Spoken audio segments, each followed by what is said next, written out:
Well, good morning, everybody, and thank you for joining us here. We are still letting a few people in, and they'll keep the doors open for that, but great to see you here in Las Vegas again. We know this is been such a big topic in the sector, telecom sector, and with the convergence happening between telcos and satellite the last 2 or 3 years, there's been so much to sort of go over, and we've run a number of these summits, but with each one, there seems to be new things to talk about because not only is there the path to commercialization that we've been talking about for several years now, there's just so much happening within the sector that I think warrants discussion. So great to have you here. My name's Tim Hatt. I work with the GSMA Intelligence Group, the analyst arm of the GSMA.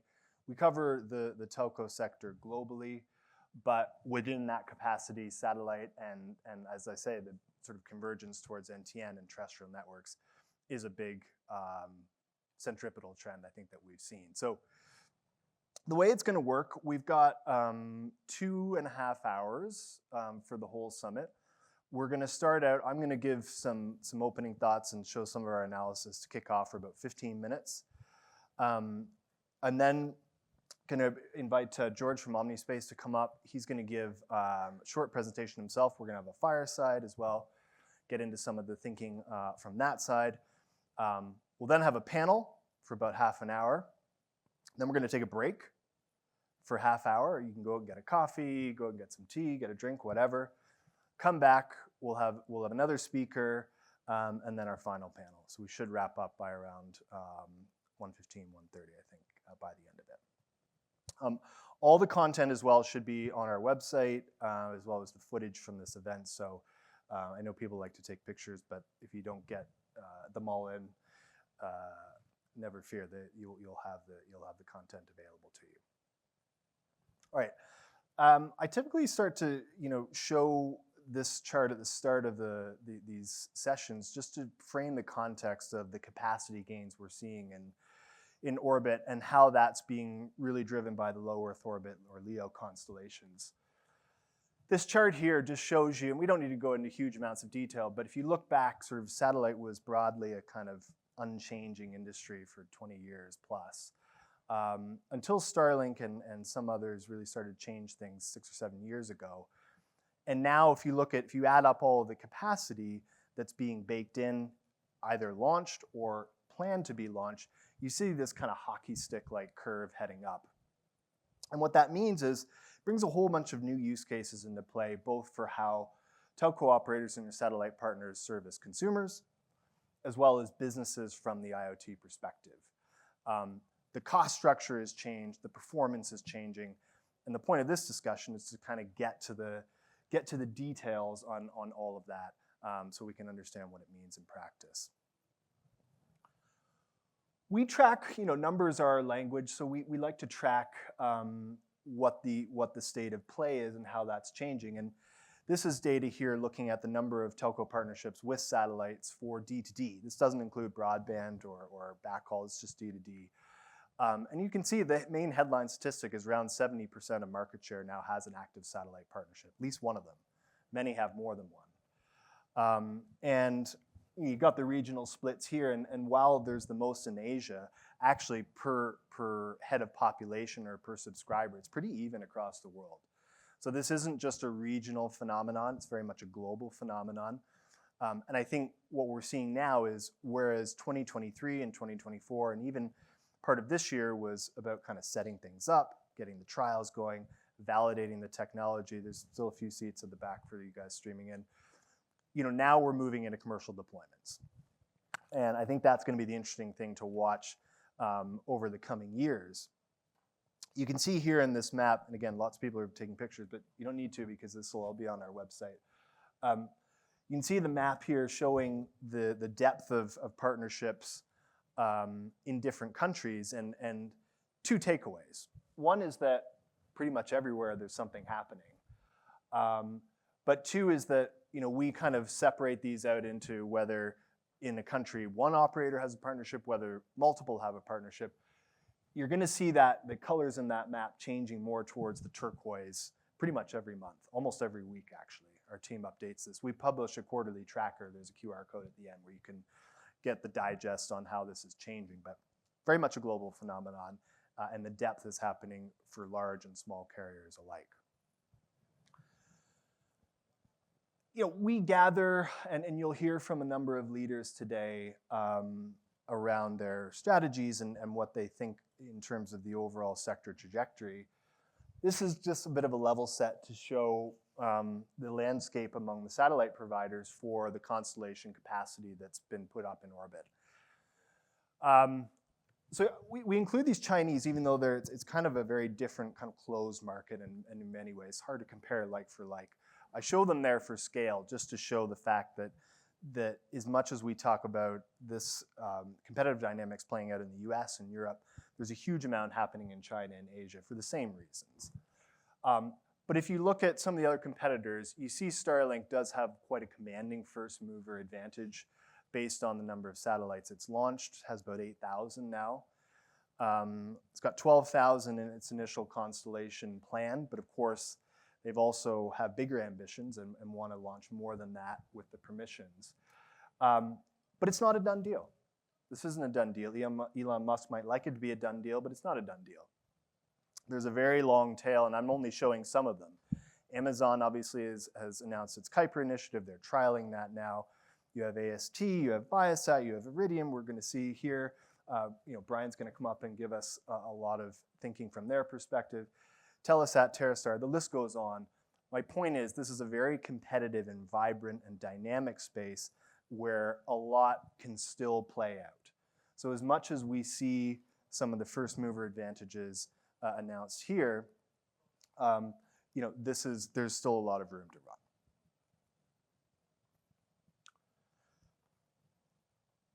Bit of a sort of just an extension table, I think, of the previous chart. So whereas this chart that I just showed you shows the sort of current constellations, what this table shows you is a bit more of a comprehensive list of the satellite providers and where they stand versus their plans in terms of what's been launched already. So you can see there, again, Starlink, it's got about 2/3 of its constellation launched. That is the biggest constellation of all of these in terms of the number of satellites. But when you look down the list, whether it's Globalstar, or whether it's AST, where it's others, there is a long train here happening. I think we're going to get into the panel. I won't spend much time on it now because you guys aren't here to hear me, but I think there's some interesting divergences in terms of the corporate strategies of some of these groups, even though a lot of the activity now focuses on direct-to-device. When we look at some of the players here, and as we get into IoT versus consumer use cases, and again how the spectrum plays into that, I think we'll hear some interesting discussions. We always try to come at this, and apologies for some of the color lack of differentiation in some of the palettes. We'll clean that up on the slides that are on our website. But this is sort of the flip side of the coin. I showed the satellite footprint. This is the kind of tree chart showing the mobile operator subscriber bases who have satellite partnerships. Now, why do I show this? Well, it's not to show the number of people that are actually using D2D satellite now. That wouldn't be anywhere near this. It's to show the addressable base that can be sold into. And secondly, to reiterate the point, this is not a country phenomenon. It's very much a global phenomenon. So you can see here, whether you're talking about China Mobile, that's got 1 billion people on its network alone. Voda, 250 million, big partnership with AST. MTN in Africa making a lot of moves. A number of the European groups in addition. And then, of course, the Indian groups, Bharti and Jio, very, very big bases. And the point is, as you start to scale the NTN technology, the common denominator among the operators is a cost-effective way to extend their terrestrial coverage. That's what they're trying to do. And they're very pragmatic about that.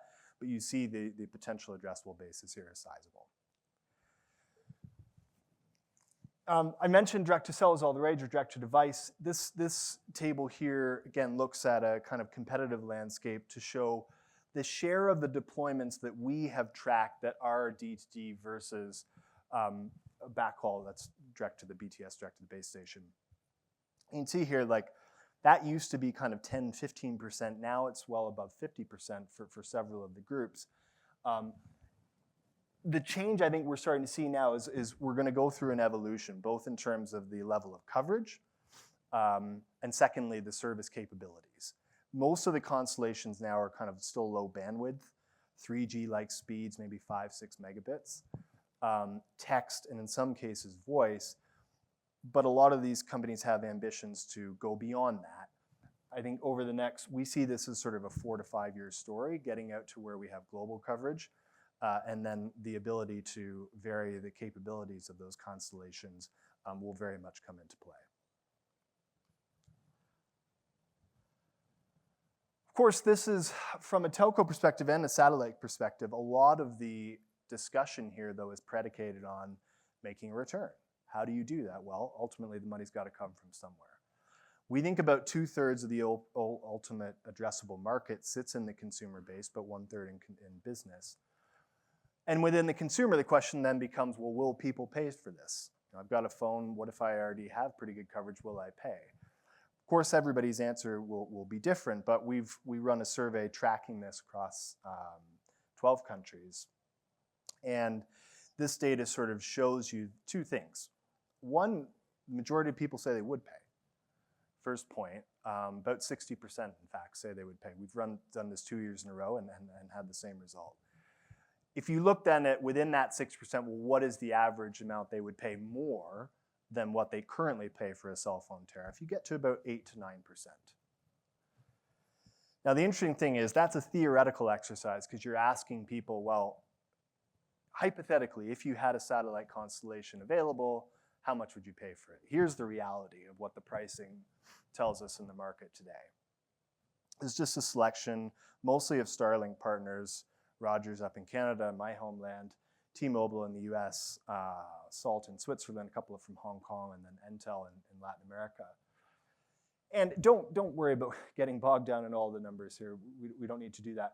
The main point we focus on is this last column, these percentages here, which are there to show what the uplift, what the implied uplift would be on a contract cell phone tariff.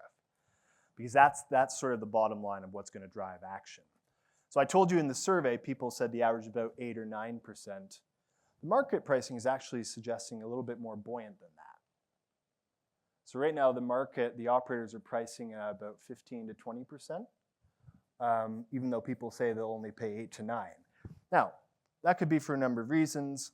There's a lot of variation in the pricing. T-Mobile, for example, doesn't charge the satellite tariff for everybody. The top tariff don't pay it. But I think it does show that A, there is an uplift to be had for superior connectivity, and B, because that connectivity is still the coverage is the #1 competitive differentiator among the operators, there's a strategic willingness and advantage of the operators to invest in NTN to maintain a coverage advantage and therefore a commercial performance advantage. Convergence, I'll just show a couple more, is in play. I think this is interesting. We've put out some research recently on this. We'll continue to do so. When you look, this general idea of if you have D2D, can that be bundled with other services, whether that's broadband, whether it's IoT? I think potentially yes. I think that will depend, but I think this is more of a question this year than it was last year. We'll get into that during some of the panels. IoT, we think this doesn't get enough attention and it should. Why? Well, there's a lot of performance capability uplift that are coming in through the new standards, Release 19 being most in focus. What that does is it makes NTN a much more viable delivery model for IoT objects spanning a whole range of industries. Now, why does that matter? Well, actually, this is a survey we did with Skylo earlier in the summer, where they wanted to know what, and I think a lot of people want to know what areas do businesses want coverage support in.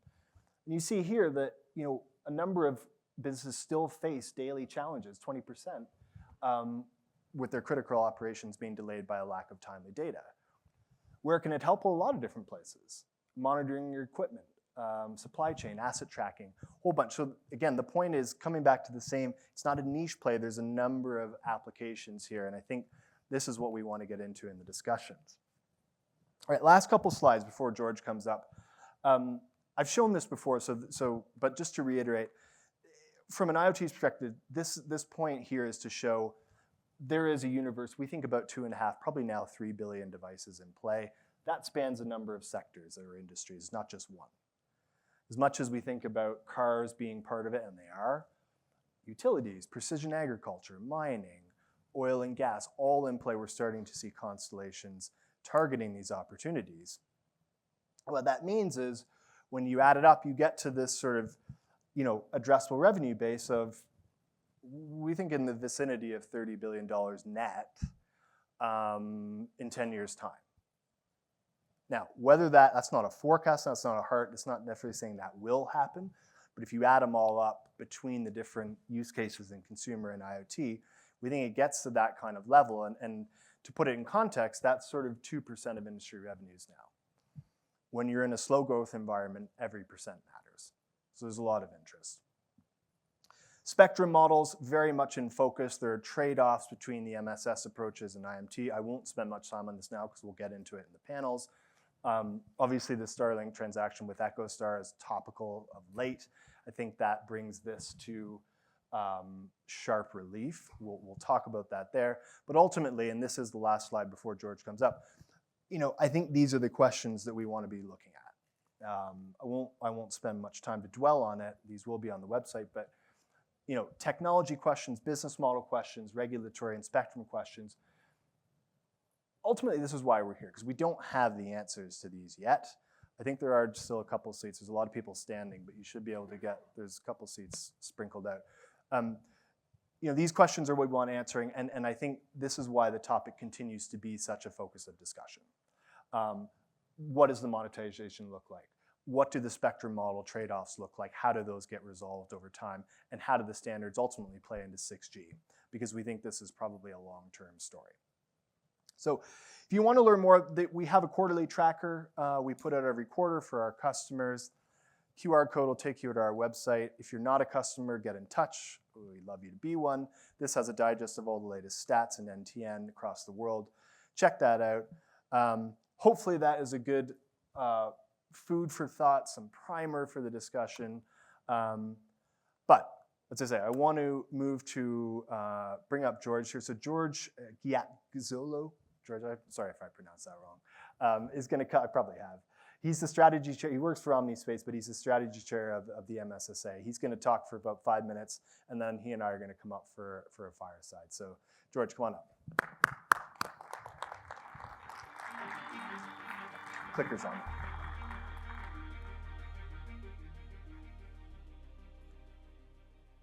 Hi, everybody. My name is George Giazzolo. I see lots of friends here from the industry over the last sort of 3 decades.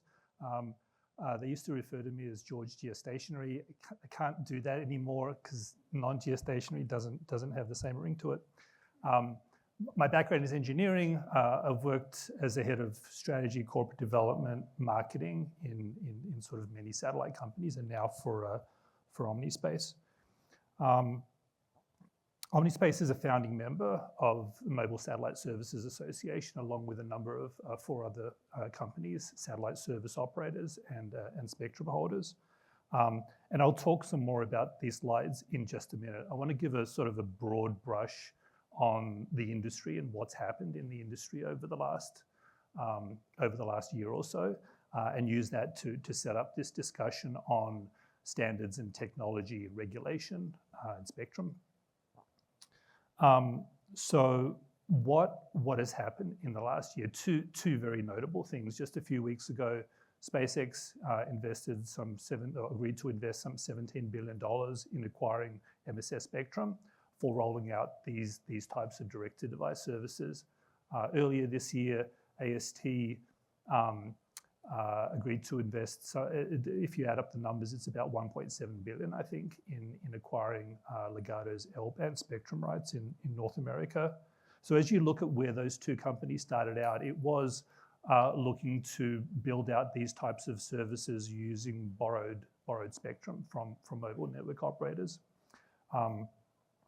Omnispace has been looking at this business for a long time, and certainly looked at the implications of using that terrestrial spectrum. And it is challenging. I fully expect that over time those challenges will be resolved from a technical perspective, from a regulatory perspective, from a standards perspective.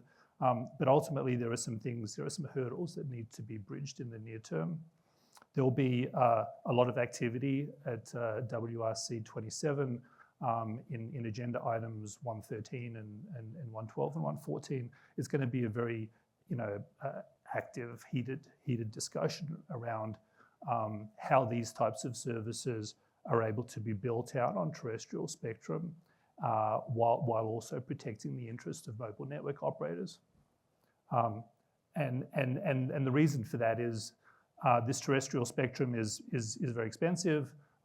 It's used extensively, more in the core of the network, but certainly at the edges. As you try and reuse this spectrum for satellite purposes, you need to avoid interference, and the interference implications are large for the 99% of usage that actually occurs, which is in the terrestrial network. A lot of MNOs, as Tim pointed out, more than 100 MNOs have already made movements into developing these types of services, and reusing their terrestrial spectrum is something that they'd like to do. It's spectrum that they've paid for. They want to get the greatest utility that they can out of that spectrum. But again, there are these technical and regulatory challenges. As you look at using MSS spectrum that's already built into the standards, the S-band that Omnispace owns is band N256 in RIL 17. We have partners that are also part of MSSA that have L-band rights, band N255.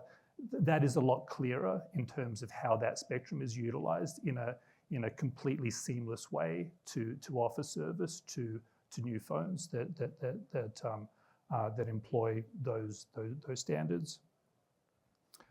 There is work that's being conducted at 3GPP already to bring in some terrestrial spectrum and classify it as NTN spectrum, and that's a great idea. That's something that'll definitely be utilized over time.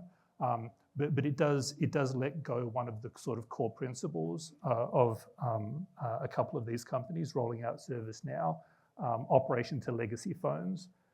As those terrestrial bands seek to use the benefits of NTN standards to get the volume of usage, to get the quality of service, then it's going to require a new phone, right? So there are legacy devices that can benefit from it.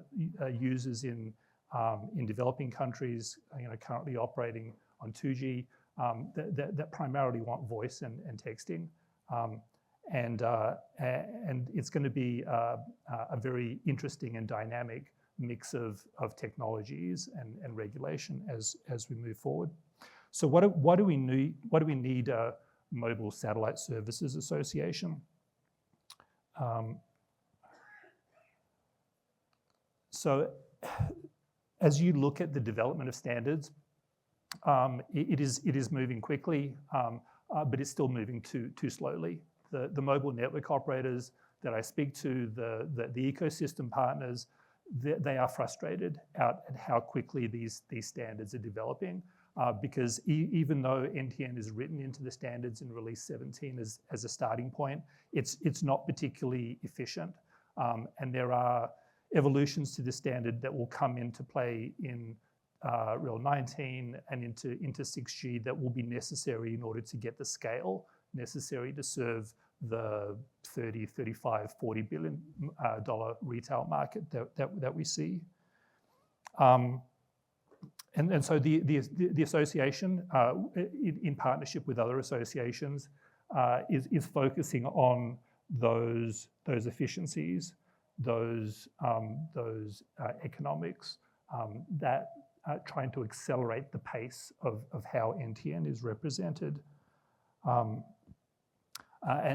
is looking to sort of unify the perspectives of the ecosystem, and again, working closely with GSMA, working with the ESA NTN Forum, with 5GAA, in order to ensure that we are all moving in the same direction to a common purpose in serving these standards and accelerating the adoption, making sure that they are economic. The other reason for this association focusing primarily on MSS spectrum, and again open to IMT spectrum, but focusing primarily on MSS spectrum, is as you talk about a $30, $35, $40 billion retail market, it's broken down in a couple of ways. It is service to users that want to use the service.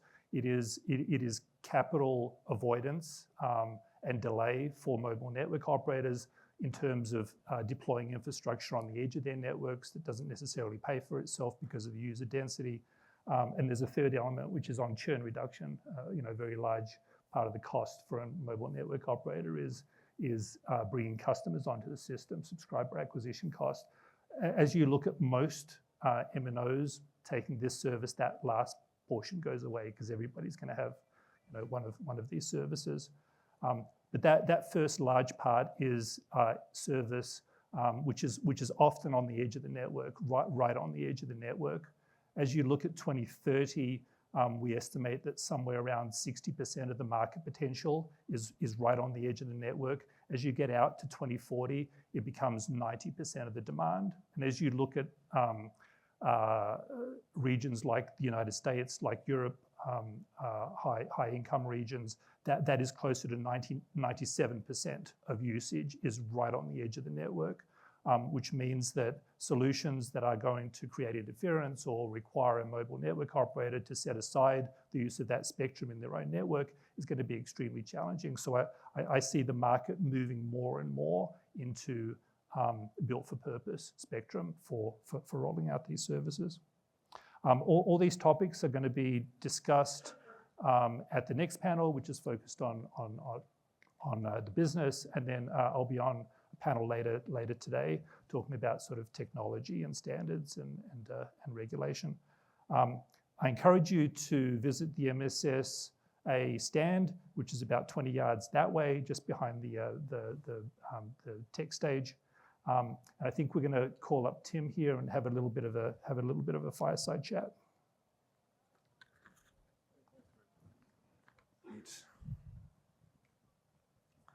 So we will thank you, George, for giving that perspective. And I think, as you alluded to, we got our first panel coming up soon. So we'll just, conscious of time, we'll just take a few minutes here to elaborate on a couple of the points you made. I think first question, in light of the Starlink EchoStar deal being so recent, clearly that I think shows the scarcity of spectrum, but also the fact people are chasing MSS spectrum to help build their business. What's your take on that? I think it's exciting for everybody, for the industry. It's something that, as I mentioned, there are solutions that are being built on terrestrial spectrum, but in order to get to the bulk of the demand, it's on the edge of the network, and the way to do that in a non-interference environment is using MSS spectrum. So it's not surprising to me that both SpaceX and AST are moving in this direction, and certainly from a SpaceX perspective, the underlying technology that they were looking to use was mid-band IMT spectrum. This MSS spectrum, the S-band, is adjacent, and in terms of how you build a satellite, it would allow them to operate both bands, so long as they're in the same direction at the same time. You also talked about the need for kind of standards harmonization and alignment. When you look, I think everybody would agree with that. Where do you see the biggest bottlenecks or problems that need to get solved on that front? Yeah, I mean, firstly, let me talk about acceleration, because there is a potential risk here. You look at the pace that SpaceX rolls out service, and you saw it on the chart, they're up to 8,000 satellites, some 650 or so already direct-to-device satellites using terrestrial spectrum. I'm not sure if you caught the filing at the FCC, but there was the D2D constellation will be up to 15,000 satellites solely for D2D, not shared with broadband services. So there is I hate to use the word danger. There is a danger here. Because SpaceX moves at a pace, and as you look at rolling out these D2D services in the 2027, 2028 timeframe, the standards are not aligned to an efficient deployment of those D2D services in that timeframe. And what we're seeing is SpaceX is already reaching out to the ecosystem, to chipset manufacturers, to device manufacturers, and there is no doubt that they are working with them on a more efficient implementation than what is built into the standards, or what is planned to be built into the standards. The danger is that becomes a de facto standard, and then the rest of the industry needs to catch up. So what I would prefer through MSSA, through GSMA, through other associations, is to establish an accelerated path for defining the standards, for defining this structure, because and encourage SpaceX to adopt that fully accepted standard. Again, the danger is as SpaceX rolls out its own efficient structure and economies around D2D. That's going to be sized for a 15,000 satellite constellation, and there are a few other companies that can do that. Yeah. And I'm concerned that there may be elements to the standards, to the technology that may only be available to SpaceX. Yeah. Point taken. One last question before I bring the panel up. You know, you've been talking with your MSSA hat on. Talk about, you know, let's put the Omnispace hat on. Mm-hmm. What are the big priorities for you guys in the next couple of years? Yeah. So Omnispace has priority S-band rights. So if you watch a video of EchoStar's announcement, they'll say that they have priority S-band rights. And if you watch announcement of AST's acquisition of the Sky and Space Global, that they have priority S-band rights. So it is complicated. We are confident in our priority, and we are working with strategic investors, strategic partners, manufacturers in order to push forward on the deployment of our own constellation.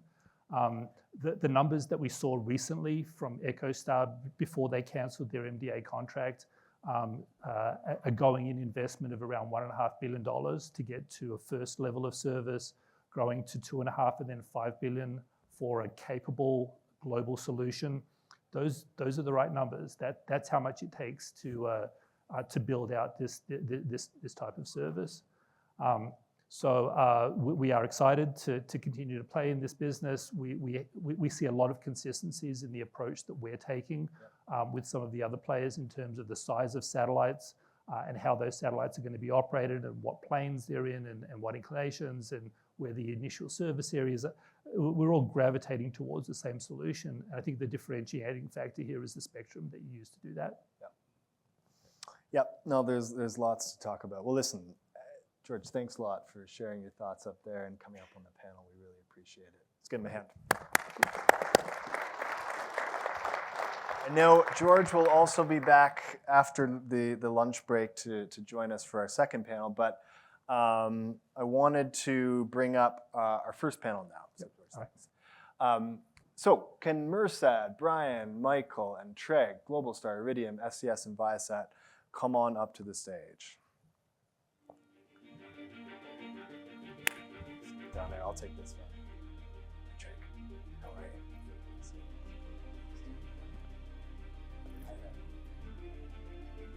Oh, you got the mics, yeah, you're carrying them.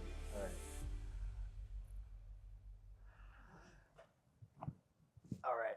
I also work here part-time.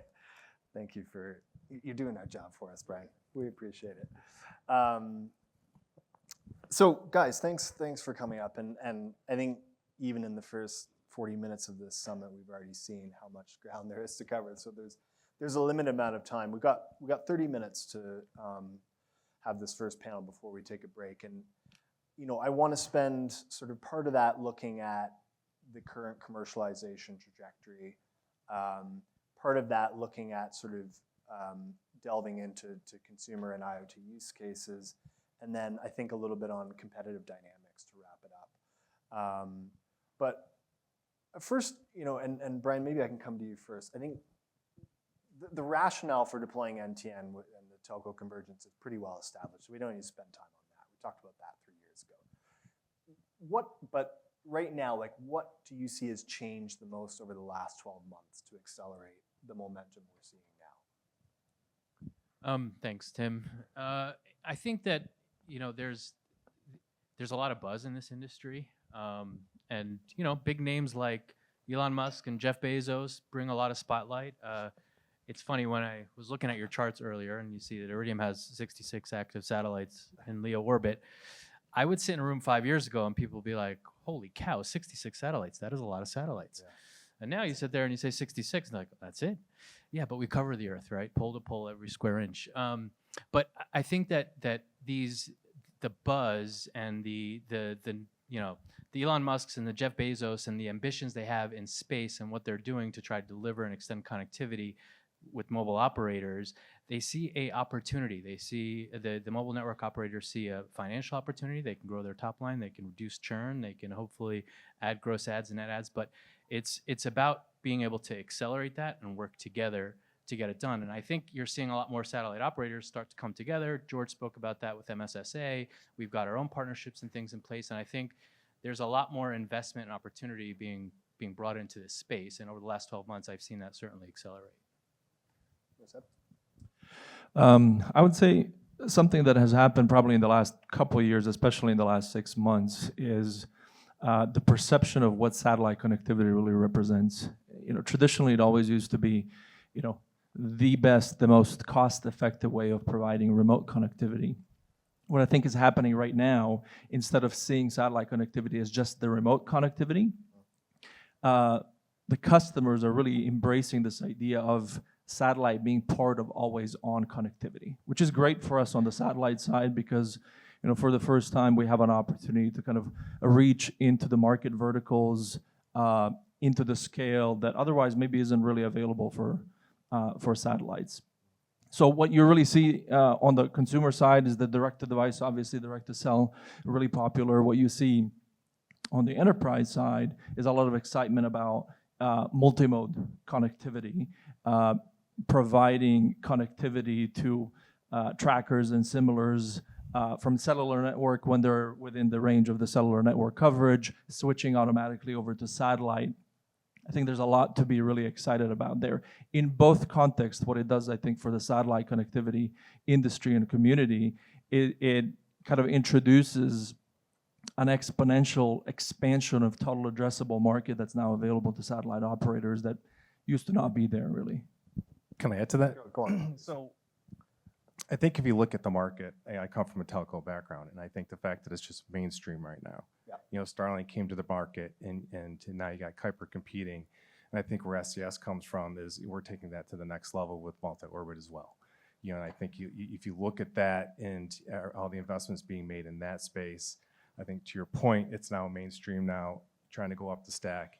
And the fact that I see small telcos from my old job days have resell agreements with Starlink, that would never exist years ago. I'm like, to fast forward to today now, what has changed over the past couple of years? It's crazy. It's nuts.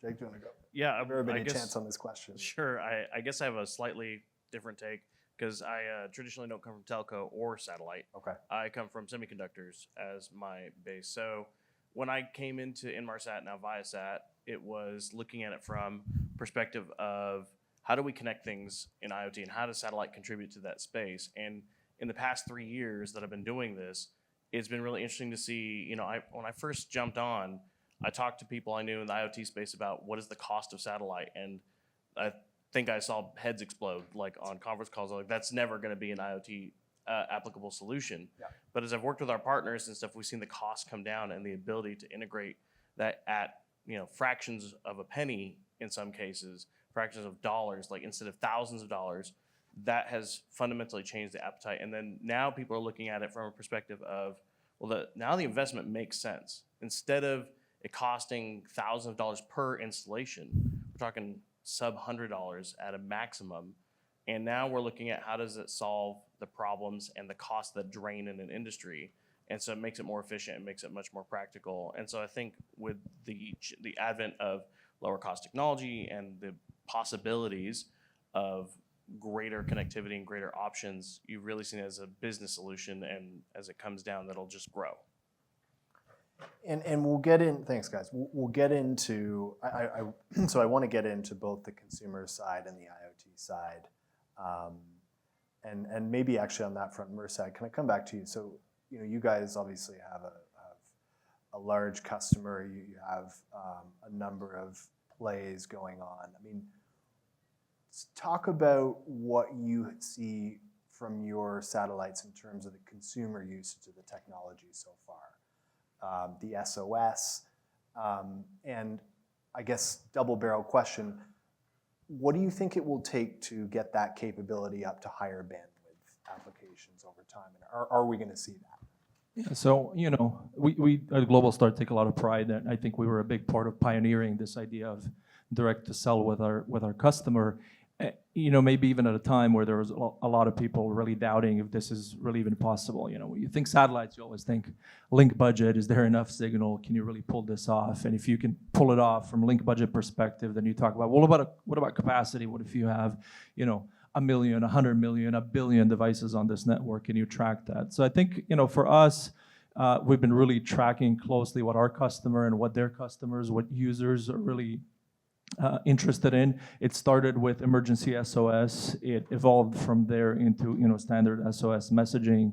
I think that has really inspired a lot of other people to go down this path. I think to my earlier point, total addressable market is just so tremendously big in the context of satellite operators. There's enough there for a real competition. I think that's what we see today. What you're now seeing from others also is the idea of maybe you can do a voice call, maybe you can do something on WhatsApp messaging interface, API interfaces with different apps that are streamlined for that satellite connectivity and operation. What it really means for us is we're going to continue paying attention to what the customers are interested in, number one, and two, willing to pay for. So I think what you guys are doing on GSMA side is an important aspect of this. We, for example, did announce just, November of 2024 that we're going to be building a new constellation, right? That new constellation with additional capability on the downlink power side of things to really meet the demand of what the customers and the end users are expecting to be able to do, right? So I think the entire industry and Globalstar no different. Everyone's kind of keeping a close eye, taking the pulse on where this is going to go and how much of this can really be sustained from unit economics point of view, total cost of ownership perspective, and using that as kind of the guiding light for what we're going to do next. Does anybody else want to chime off the back of that? Just quick, Treg, I mean, from Viasat perspective, I mean, you guys have a number of different, I think, ambitions that have been publicly made in this area. How do you think about, what are you hearing so far from your conversations with operators in the D2D space, or trying to target this technology towards people? And what are they telling you in terms of how it's being used and what they want it to do? Well, I mean, when we look at it from a consumer perspective, the first and largest conversation that comes up is always automotive. Yep. That's by far the number one. I'd say number two, it's still significant, but it's substantially far behind is personal safety. But so let's just look at let's look at automotive first, right? So the automotive, we demoed through Skylo. We demoed that, we challenged some initiatives that, or some pre-held assumptions that you couldn't do things like voice over NB IoT. And we did show that, okay, with the right gumption and right effort, you can actually do a voice connectivity call over NB NTN. Now, it's not a perfect solution, but it showed that the market can be addressed properly by existing solutions. And it's really like, a lot of them have started to talk, whether it's the automotive manufacturers or chipset manufacturers, the MNOs who are trying to provide these services, they've all started to look at this in a different perspective of this isn't really what the market is going to be addressed by right now. They're looking at more of a launch pad. This is the first step, and it's an exciting first step, but people are starting to adopt this as, oh, this is getting us ready for things like NR and stuff down the road. But this is just the very first step, and it's exciting because it's something that can actually, you can go. I've driven all over the United States. The United States has plenty of areas. Just even in Texas, where I live, between Houston and College Station, which are not that far apart, there are significant areas with 0 cell phone coverage. Yep. So, now that you can add in this level of safety and this level of connectivity, I think you're seeing a lot of excitement, a lot of there's a growing demand, and it's not going to stop. Brian, I know you guys are heavy on the IoT side and have been been a leader for years. How do you kind of evaluate the landscape of industries right now, and what are you guys' kind of priorities in that respect? Yeah, and I'll touch on a few things that others have spoken to. I mean, I think that obviously the IoT use case is pretty clear. I think MNOs understand how to monetize that. Enterprises have a clear need for it when they want to reach assets and monitor things that are beyond terrestrial coverage. So they're doing that today, and I think the ability to converge, the satellite networks with the terrestrial networks, give a clear path to open up those use cases and give the ability for MNOs to expand into new areas, right? We've been doing that now for 25 plus years, especially in IoT, and we understand that really well. Just to touch on the consumer side for a second, I think what's been done to date is phenomenal. I think that the emergency SOS, SMS use case, that's pretty clear as well. I think that, to date, no one has really seen significant revenues from that. I think going back to, well, what's the user experience going to be? Even when we start talking about these, broadband networks or these additional capabilities that other companies have ambitions to bring to consumer devices, well, if it's not similar to what we're used to experiencing on a terrestrial network, how much are you as a consumer willing to pay for that on a monthly basis? Right? That's going to come into question at some point. And figuring out how, as an industry and as now a converged kind of partnership world, how we navigate that, right? Because there's a lot of money being dumped into this space right now, and we need to ensure that we're delivering a user experience and we're setting the right expectations, because a satellite network is never going to be a terrestrial network. No matter how you marry it with MSS plus shared terrestrial spectrum, it's going to be a different user experience. So I think setting those expectations are really important. But back to IoT, I think you can sit in front of an enterprise and say, by extending your coverage, you can increase your ROI by this much, or you can bring this much efficiency to your operation, which will translate into cost savings or translate into additional revenue. That's a real clear-cut one for us, and we're excited to keep pushing that. We'll still be participating in the direct-to-device space, but in the use cases that we see, a lot of MNOs understand and willing to kind of either sponsor or work with their consumer side to launch, which is, emergency SOS, two-way messaging, location services. If voice eventually starts coming into the standard as part of release 20 or whatever it may be, that's something we're certainly actively participating in as well. Can I add to that? Of course, yeah. I was going to ask anyways. And I agree with all these colleagues that I think the partnership is key. When you look at SES, our approach to the marketplace and working with the MNOs is, and we've been public about our partnership with SoftBank, is working on a 5G NTN strategy where you're working where the customer goes off grid in Texas and it seamlessly rides the satellite network, however the solution is going to be. And that's our approach to it, no matter what orbit it is, we're going to provide that solution for you. When they go off grid in terms of the fiber infrastructure off the tower, we'll provide continuity of service. I think that's critical, and that's how we all work together. I think there's room for all of that, to be honest with you, that ecosystem. And going back to Greg, to your point, is we want to have competition in the marketplace. You definitely want the standards to work, and they do have to move faster, and we all got to work together. Something I would add, if I can, Yes, yeah. I think there is a difference between kind of the consumer side and the enterprise in the context of D2D versus kind of purpose-built devices on the enterprise that are required. And the way I think of it, right, on the consumer side with direct-to-cell, direct-to-device, we're really kind of bolting onto an existing platform, right? And we have a an opportunity to very quickly become part of a mainstream connectivity for 5 to 10 billion devices, however many people are with phones around the world, right?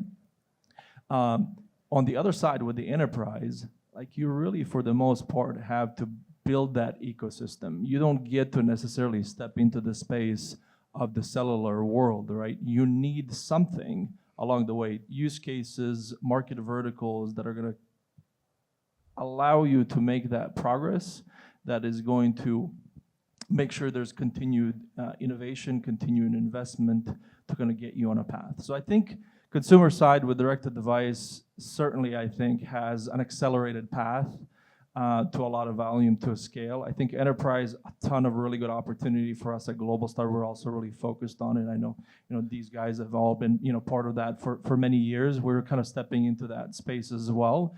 But it is a little bit different, right? It requires a little bit more patience, a little bit more of a long-term strategy. And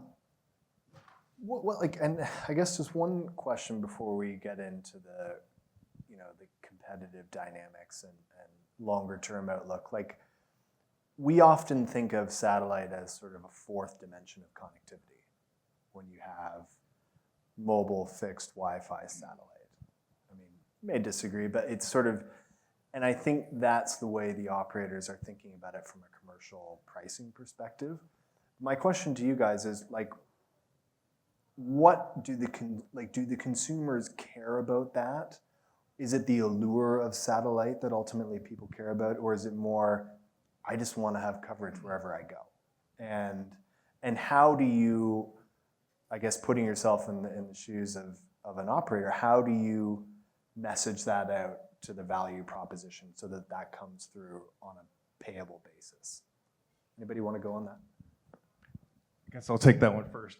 Traditionally, if you go back years ago, the industry's morphed from transponders to megahertz. Yeah. And I think where you see where morphed today, it's all about megabits, and that's what customers understand. And I think that's how you relate to them, whether you're working to a commercial customer, a Fortune 500 customer, or a major telco. It's about the simplicity, and yeah, that's where it's got to go, and that's what their language is, and the use cases are there. So yeah.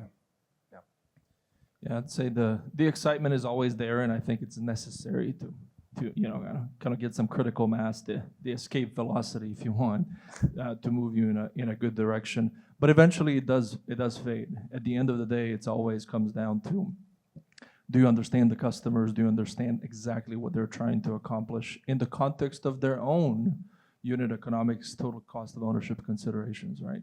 So I think that's really important to keep in mind as we're all working through this. I'll go back to my very first point. I do think it's really critical to kind of see this adoption and perception shifting from remote connectivity to always-on connectivity. Always-on connectivity kind of gives us on the satellite sides within the satellite community opportunities to really tap into spaces where we couldn't reach on our own, right? I mean, you mentioned earlier IoT, Tim. On the cellular side, you have somewhere between 3 and 5, maybe even 10 billion devices, according to some reports. If you look at satellite, I mean, between the companies you have here on the panel, we probably have 90% of the market share on the IoT side. That's about 5 million devices, right? We're talking about multiple orders of magnitude, right? So if we can put ourselves in a position to clearly deliver on this idea of always-on connectivity for various customers, and it gives us an opportunity to reach volume that allows us to be a little bit more creative on the business models, to be a little bit more maybe aggressive on some of those business models. And I think, from Globalstar perspective, that's kind of where we're looking and where we're headed. And just to touch on that, because you made a great point, like, do we understand the customer when we talk about consumer? But does the consumer understand satellite and what it is and what it isn't, right? That's something I don't think anyone is really spending a lot of time doing. Like, when you think about what, T-Mo's doing with Starlink, I'm a T-Mobile customer. I get an advertisement in my email. It just says T-Satellite, like, and I'm not really sure. It kind of says what it is, but like, because I'm in the satellite industry, I understand what it is and what it isn't. But to someone who doesn't, like, they might think, oh, I can stream my Netflix in the middle of nowhere.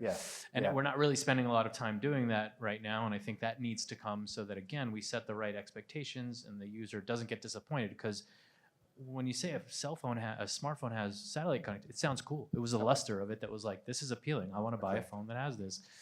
And then when you find out what it really is, you're kind of like, okay, well, I might need this if I get in a wreck somewhere in the middle of nowhere or something like that. And again, we've got some work to do there. Yeah, and that service evolution point of how do you get to streaming Netflix? Maybe you never do, but how do you get to that point where people don't differentiate between a 5G coverage here and an NTN signal? We'll get into that in the second panel. We've just got a few minutes left. We talked about the change factors, we talked about the use cases, the commercialization path. I want to just look ahead to some of the competition aspects. And Brian, come back to you. Starlink made a big deal with EchoStar. I talked to George about that. We've seen consolidation in parts of the sector. How do you guys think about that from Iridium's perspective? Does that affect your thinking, or do you guys more crystal clear focus on the execution mindset? How should we think about that? Yeah, I mean, well, we're very focused on executing and bringing NTN Direct to market next year. So, we've got partnerships in place. We've made some announcements. There's more to come, and we're focused on that. We realize that what SpaceX has done with EchoStar is disruptive, but, to George's point, and I love the way he kind of explained it, if they go down that path and going directly to the hardware OEMs, that sounds a lot like proprietary to me in a way, and been there doing that today. We've got our customers, and if you give them that could be the way it goes. And we, again, as an industry, need to stand up and be able to make sure that we stick to the standards, because we've now all put a lot of work into getting it to this point. But we're laser focused on executing. We've got a very strategic focus on the IoT side of things. We see a clear market opportunity there. Again, a lot of our customers today are IoT customers, and they've expressed interest, and we understand where they want to go with NTN, and we think we can address that. So we'll continue on that. Michael, you guys have been very active in recent years on a number of levels. I think talk about your own execution model and how you see the next 2 or 3 years playing out. Yeah, I mean, if you go back 60 days, we closed in the acquisition between SES and Intelsat. I come from legacy Intelsat, and I think it's a marriage of two great companies. I think our go-to-market is really simplifying the satellite industry, is what Starlink has done for the LEO. We want to do via multi-orbit. We have access to GEO now. We're the largest GEO provider. We now have our MEO constellation. We have strategic partners on LEO. It's part of our ecosystem. It's about simplifying it for the industry, for the telcos, for the MNOs, and trying to mesh everything together. You tell me what SLA you want, we'll deliver it for you. So we have strategic partnerships in Link 2 and direct-to-device and direct-to-terminal. We see a differential between narrowband and that, but that's really what we're looking to do. Okay. There's a couple things. Like, first thing that people need to understand is, yes, there's a bunch of hubbub from Kuiper and from Starlink and all that, but people often forget that the current market for satellite IoT, let's just talk about IoT for only that for a sec. It's already in the billions of dollars per year. It's projected to over sextuple in the next 7 years. So that's not an insignificant amount of growth in less than a decade. So take that into account with the fact that people are generally, again, I'll kind of lean on my semiconductor years experience. People are really not a fan of consolidation down to 1 or 2 providers. During the COVID years, this seems like a whole lifetime ago, but during the COVID years, we went through multiple years of allocation issues on the semiconductor front. And that was after a multi-year cycle of consolidation. Multiple microprocessor companies ate each other up, microcontroller companies ate each other up. And I remember when I was much younger in the industry, I thought, well, we already have dozens of these guys and those guys. Who cares if a few of them go away? And then we get to allocation and we're like, oh, actually it's significantly important that there's only 3 options now for microprocessors. And I think that same mindset has started to bleed into the satellite space, because people were excited about Starlink and Kuiper and stuff.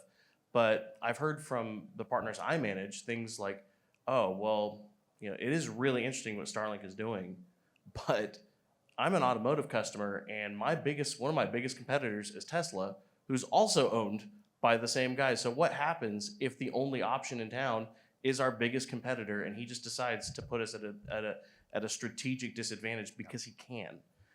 If you couple that with the fact that look at what Starlink did with Swarm, they acquired Swarm. They're like, we're going to be a big player in the IoT market.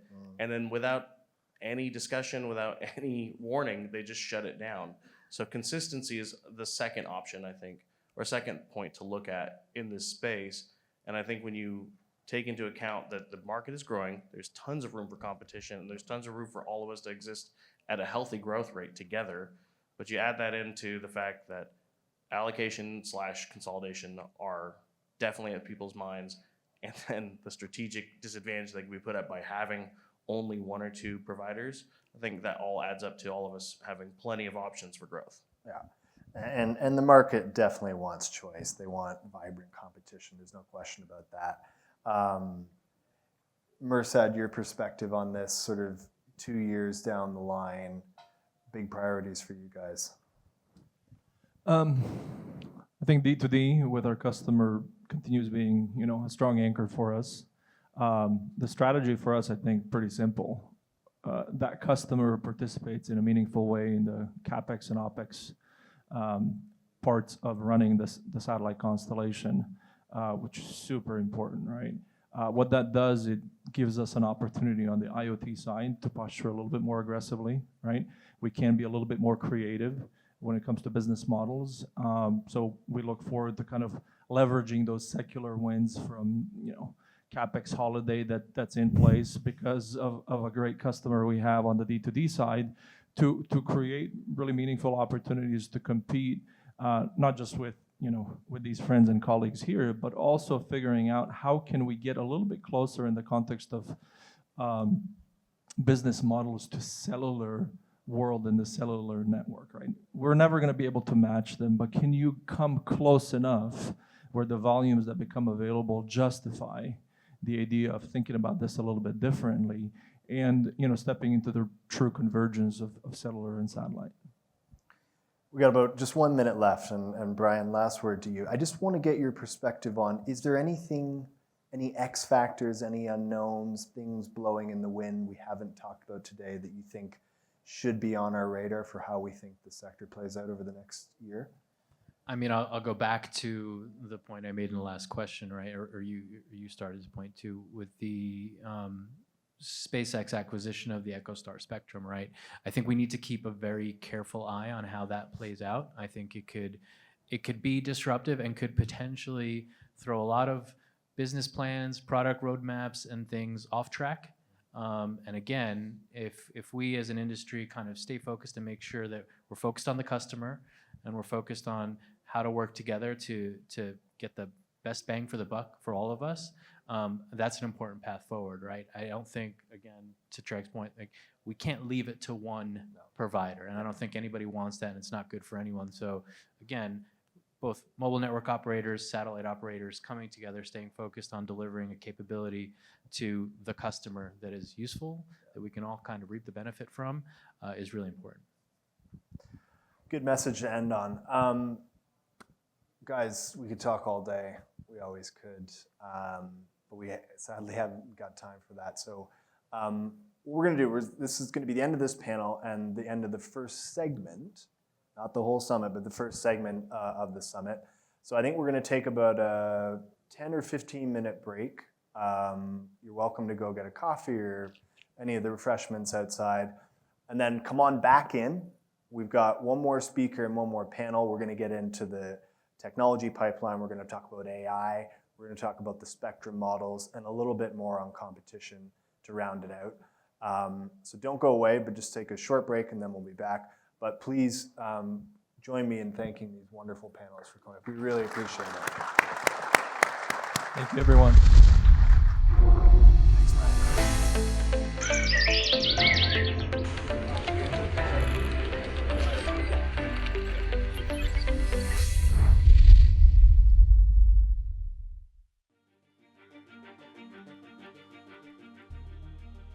All right, well, welcome back, everybody.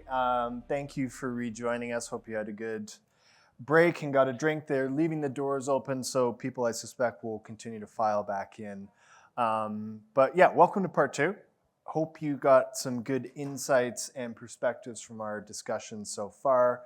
The way the second half is going to work, a little bit shorter than the first, we're going to have my colleague Barbara, is going to come up shortly, Barbara Preglo. She is the manager, the leader of the NTN community that the GSMA has started to foster ties across the wider NTN sector and between the telcos. And then we're going to have a panel with, again, a number of leaders getting into topics that we didn't get time to come to in the first panel on the service evolution, devices and chipsets, and then ultimately what that means in terms of partnership models and learning from practice. Again, the content, most of the content should be on our website, so please take advantage of that once that is uploaded later this week. I should also thank our sponsor, Iridium, for being here. Brian was on the first panel. They'll be around and available for questions. But as I say, all the content will be available on our website. Please go and get that. But without further ado, I am going to introduce Barbara Preglo. She is the Senior Technical Director and the Smart Mobility Lead at the GSMA. And she's going to come up and give us some perspective on NTN ties with the telco. So Barbara.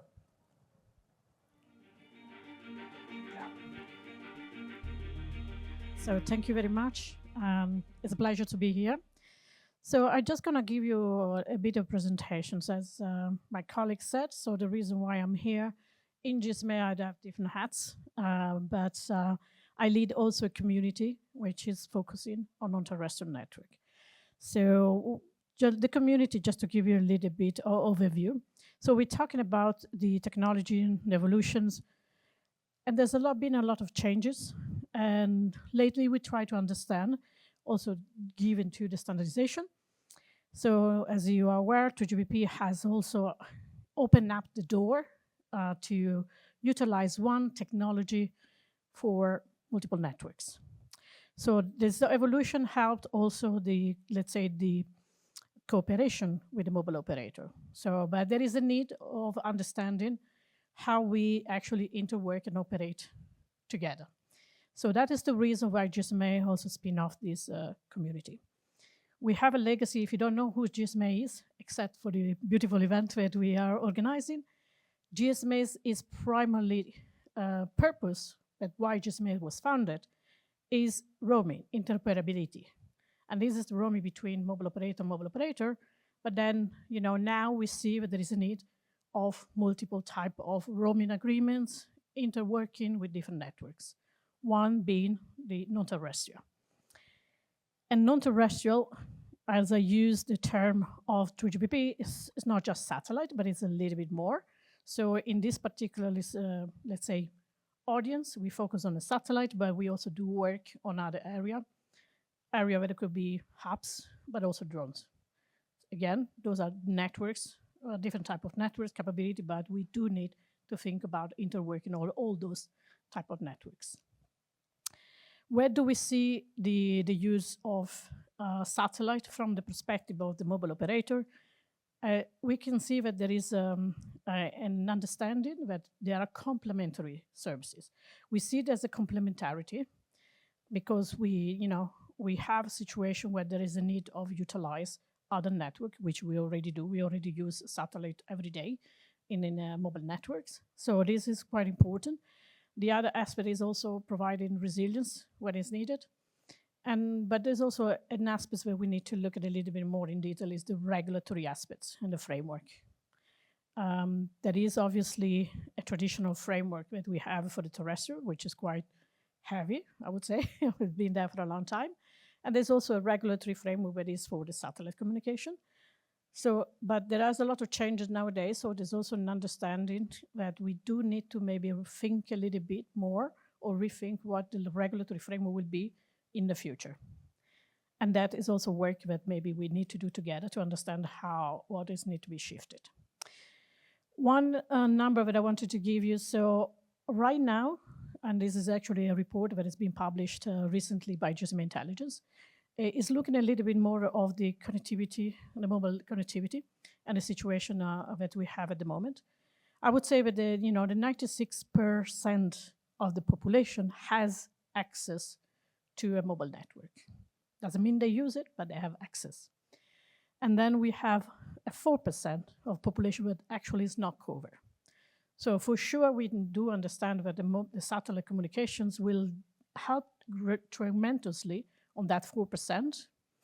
But we do not forget that, of course, it will be, as I said, a complementarity or resilience or also supports in the 96% that we have, because we only talk mainly about population. We don't talk about geography. So there's also this aspect where we need to think about the IoT, how it's covered, because we normally have a matrix based on population. For those purposes, so we kickstarted in 2024, we launched the NTN community. We launched that during the Mobile World Congress in Barcelona. And as I said, we already been around for a bit now. And what we try to do is to bring together the two parties, the mobile operators, the satellite operators, but also the ecosystem players, which involves the devices manufacturers, the vendors of infrastructure. So we try all to bring it together to have this conversation for understanding better how it is the interoperability interworking. Just to give you a little bit of what we are there. So as I said before, the primary target for us is making sure that you can use your device on both networks. And there is interoperability between those networks and wherever you are. So we also publish a document. It's a very high level, but at least we try to explain how also the standard is evolving, what differences the systems are out there, different deployments, and where we see that there's still some work that needs to be happening. And where we also, as a GSMA, we should focus our effort. So some work that we also did is to try to pitch or have a look where we can help. We try to identify what are the top priority areas where we can work. Obviously, there's still a lot of question marks. But one of the examples is that we have technical working groups where they look at a different area. One area that we started was also the devices. So if you want to have your devices certified, we have our devices in a mobile world that are certified. There are different entities that certify those devices. Did not exist on the same certification for devices that were for satellite based on 2GPP. So we started to provide what we call it from the GSMA perspective, the field test, because 3GPP provide test cases that are only monolithic, only look at one, let's say, operator. What we try to do, as I said, we try to add on those test cases that are for interoperability.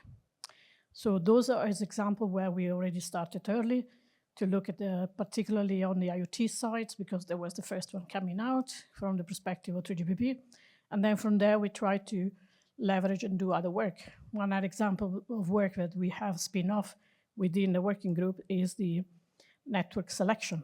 Because again, we need to rethink the network selections if we want to have one device being able to select the appropriate network according to certain parameters. Then we need to understand the deployments. We need to see what type of deployments are there, where we see the different deployments. Then we also to understand the different model for interoperability and also the business model that are behind. Those is all the area that we try to work on. And the interworking and roaming for us is, let's say, the final goal. So we need to step up, working from the device, the network level, the business model, the charging model, and then allowing then appropriate roaming agreements. So that is normally the step approach that we use within the GSMA for this type of work. So the community, as I said, we have, I think, about 50 company or 54 organization. So it's already, quite a good distribution, and it's quite balanced between the different stakeholders. But if you are interested, you are actively participating to, let's say, the evolution, please let us know. You can join the community. If you are a member of GSMA, it's not a problem. If you're not a member of GSMA, I will redirect it to my colleague on the stand that we have out there.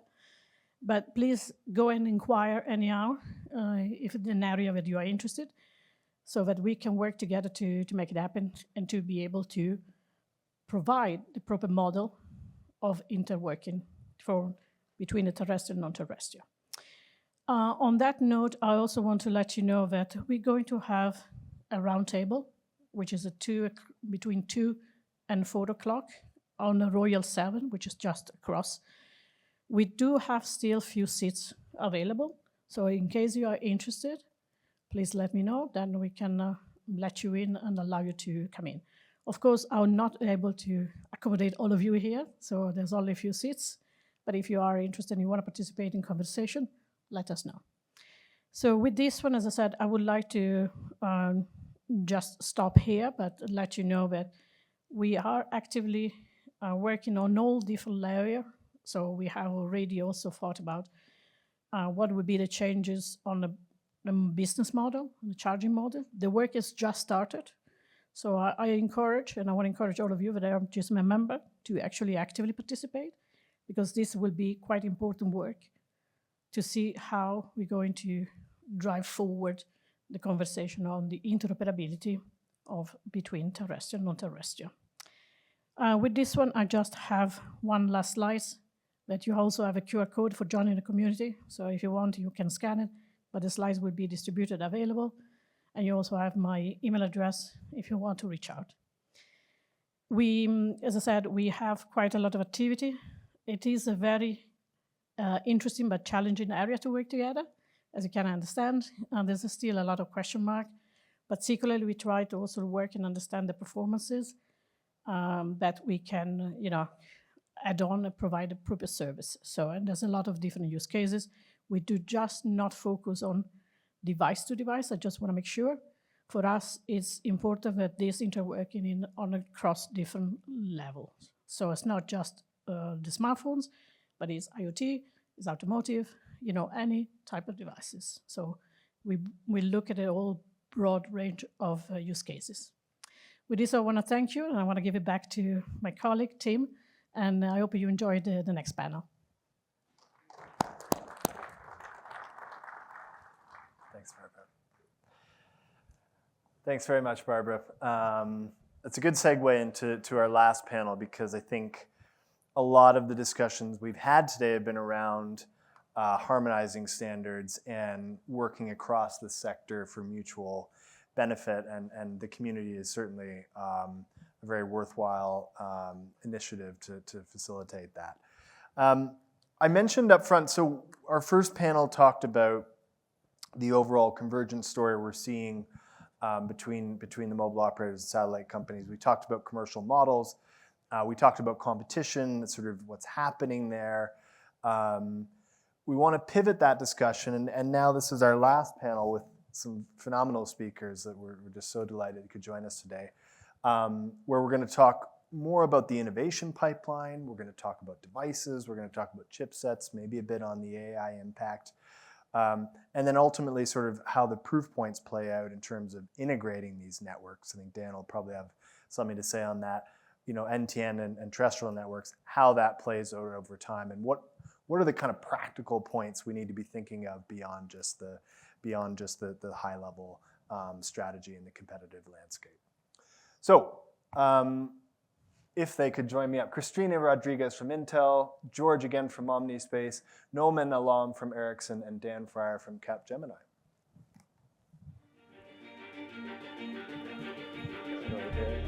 Yeah, just if you go to the mic. Yeah, they're going to bring it up. They got the mics over there. Hi there. Well, guys, thank you so much for joining us today. I know everybody has a busy schedule, but this